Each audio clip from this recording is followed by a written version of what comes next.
हम ना एक ऐसे समाज में जीते हैं जहां पत्थर की मूरत को लगते हैं 56 भोग और भूखे नंगे तड़पते सो जाते हैं लोग। भूखे नंगे तड़पते सो जाते हैं लोग। मजदूर को मजदूर समझिए, मजबूर नहीं। गरीब को काम दीजिए, दान नहीं। और अगर दान देने के इच्छुक हैं तो जीते जी रक्तदान दीजिए और मरने के बाद अंग दान देकर किसी मरते हुए को जीवन दान दीजिए। यही सच्ची देशभक्ति और यही सच्चा राष्ट्र प्रेम है। ना सरकार मेरी है ना रब मेरा है, ना सरकार मेरी है ना रब मेरा है, और ना ही ये बड़ा सा नाम मेरा है। बस इतनी सी बात का गुरूर है मुझे कि मैं भारत की हूं और ये भारत मेरा है और ये भारत मेरा है। परंतु एक वैचारिक बीमारी हमारे समाज में मुझे नजर आती है। कहा जाता है हम दुनिया के सबसे बड़े लोकतंत्र हैं, जहां हिंदू पैदा होते हैं, मुस्लिम, सिख और ईसाई भी पैदा होते हैं, लेकिन बदकिस्मती है अब इंसान पैदा नहीं होते। और मेरे विचारों में ना हिंदू की जरूरत है ना मुसलमान की जरूरत है। राष्ट्र निर्माण के लिए केवल अच्छे इंसान की जरूरत है, केवल अच्छे इंसान की जरूरत है। जरा सोच कर देखिए, ये पेड़ पौधे और शाखाएं भी परेशान हो जाएं अगर परिंदे भी हिंदू और मुसलमान हो जाएं।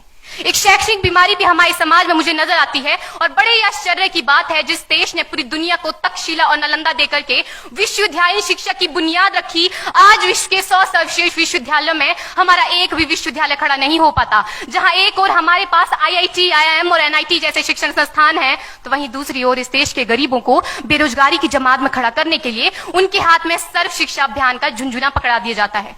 और मैं बता दूं, इस शैक्षणिक बीमारी का केवल एक कारण वो ये कि हमारे देश की शिक्षा नीति केवल 2 तरह के लोगों के लिए बनती है। पहले वो जो विद्वान हैं और दूसरे वो जो धनवान हैं। इसी तरह की कई गजब की बीमारियां हैं, और इन बीमारियों की जो जड़ है ना, वो हमारा अंधविश्वास। और मेरे विचारों में जब तक इस देश का युवा अपनी सफलता के लिए मंदिरों में जा जाकर नारियल फोड़ फोड़ कर भगवान को रिश्वत लगाता रहेगा, हमारे समाज का शिक्षित वर्ग ही बिल्ली के रास्ता काटने पर खड़े हो जाना, अपने धर्म अपनी जाति को ऊंचा मानकर दूसरों के धर्म की अवहेलना करता रहेगा, तब तक ना तो इस देश से अंधविश्वास खत्म होगा और ना ही हमारा राष्ट्र निर्माण संभव होगा। हमारी संस्कृति, हमारी सभ्यता को दुनिया ने शीश नवाया है, तो क्यों आस्था के नाम पर हमने अंधविश्वास फैलाया है? मेरे विचारों में हमारा राष्ट्र निर्माण तब संभव होगा जब इस देश में महिलाओं की पूजा नहीं, उनकी इज्जत की जाएगी। राष्ट्र निर्माण तब संभव होगा जब हम जाति का आरक्षण नहीं बल्कि सामाजिक सशक्तिकरण पर बात करेंगे।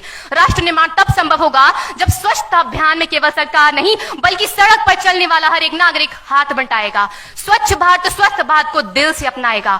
असल मायने में हमारा राष्ट्र निर्माण तब संभव होगा जब एक गरीब बच्चा मध्याह्न भोजन के नहीं बल्कि ज्ञान अर्जन के लिए सरकारी स्कूल की चौखट पर कदम रखेगा।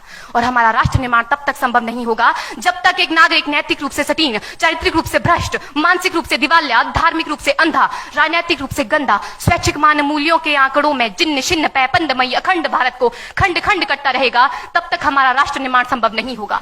बड़ी बड़ी बातें नहीं, छोटी छोटी कोशिशें करनी होगी, क्योंकि ठोकर हमें पहाड़ से नहीं पत्थरों से लगा करती है। I being an Indian, I being a student, I being a simple daughter of this motherland feel proud to be an Indian। और मैं सैल्यूट करना चाहूंगी सरहद पर दिन रात हमारी रक्षा के लिए खड़े हर उस जवान को, इस देश की पुलिस, प्रशासन और किसान को, और इस देश के हर उस व्यक्ति को जो अपना काम पूरी ईमानदारी, पूरी मेहनत और पूरी लगन से करते हैं, जिनके बिना राष्ट्र निर्माण की कल्पना करना भी असंभव सा लगता है। और आज इस मंच पर पूरी जिम्मेदारी के साथ मैं भारत की बेटी ये कहती हूं कि हमारा राष्ट्र निर्माण तब संभव होगा जब हम सभी, मैं, आप, हम सब मिलकर प्रयास करेंगे, क्योंकि हमारे देश की जिम्मेदारी नहीं है हमें आगे ले जाने की, हमारी जिम्मेदारी है अपने देश को आगे ले जाने की, अपने राष्ट्र को आगे ले जाने की, अपने वतन को आगे ले जाने की। तो अंत में मैं बस यही कहना चाहूंगी, मेरा हिंदुस्तान महान था, महान है, महान रहेगा।